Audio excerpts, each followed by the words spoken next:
about the abuse and violation of these girls. And I'm also aware, as you are, that there are a large number of Iraqi children who are no longer at school, where they might have been at school a few months ago or a year or two ago, they're not at school. And I'm also aware that within Syria, there are many displaced children whose schools have been bombed or schools that are being used as military in military conflict. And so we've got to do something within Syria as well. But look, the starting point of this is to prove that even in the most hopeless situation you might think is almost an undoable prospect, that you can get most of a refugee group of children into school. We could do this in Lebanon tomorrow, and that's why I'm going to be visiting Lebanon. But we need the international community to recognize you cannot do this without financial support. And when we appealed for 236 million for Lebanon in the last few months, we've only managed to get $100 million in. There's a shortage of 136 million.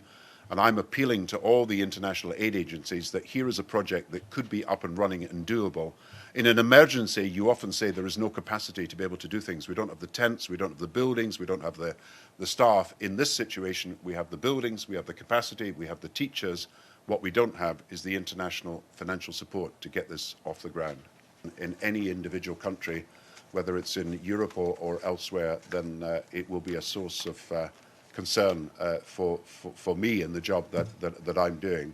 But I think we've got to recognize that the vast majority of the 57 million children who are out of school are in Africa and Asia, some in Latin America because of Haiti, some in extreme cases in Europe, but the vast majority are in countries like Nigeria and India, Pakistan, Afghanistan, and countries where we really need to invest in the education of these young children as quickly as possible. On Nizar Aboud of Al Mayadeen Television in Lebanon. Thank you for this briefing.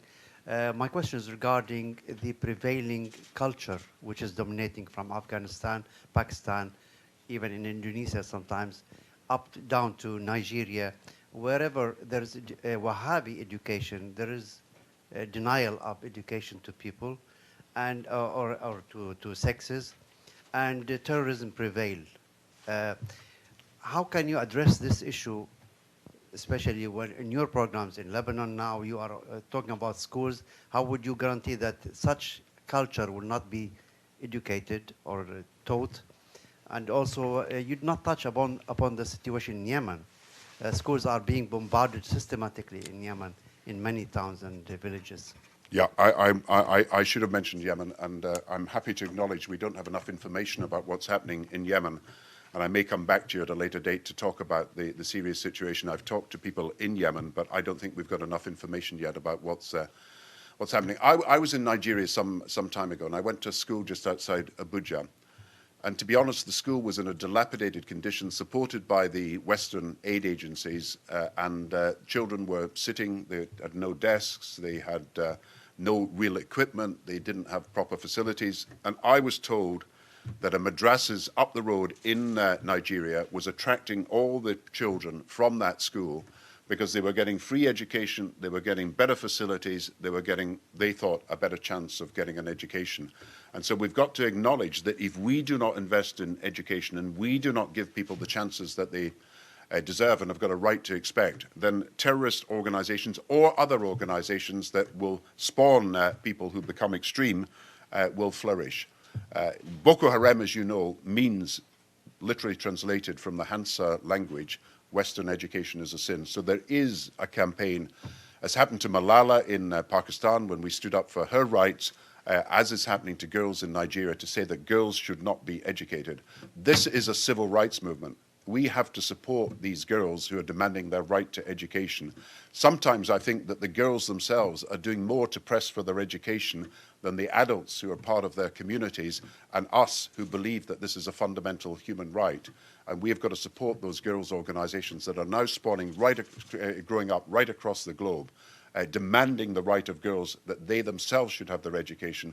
We've got to give these organizations support. A quick follow-up on that, please. One at a time.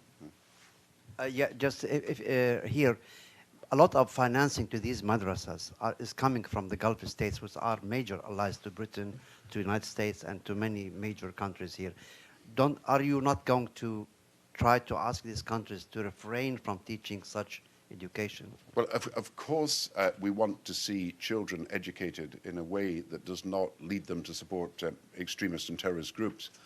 But you know, the aid per head that we are giving as an international community to sub-Saharan Africa amounts to only $12 per child per year.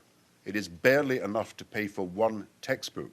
The average education of a child in sub-Saharan Africa is now less than 4 years. The average expenditure on their education is something in the order of $800 for 4 years of education, compared with the average expenditure on a Western child for their education of $100,000 from 5 to the age of 16.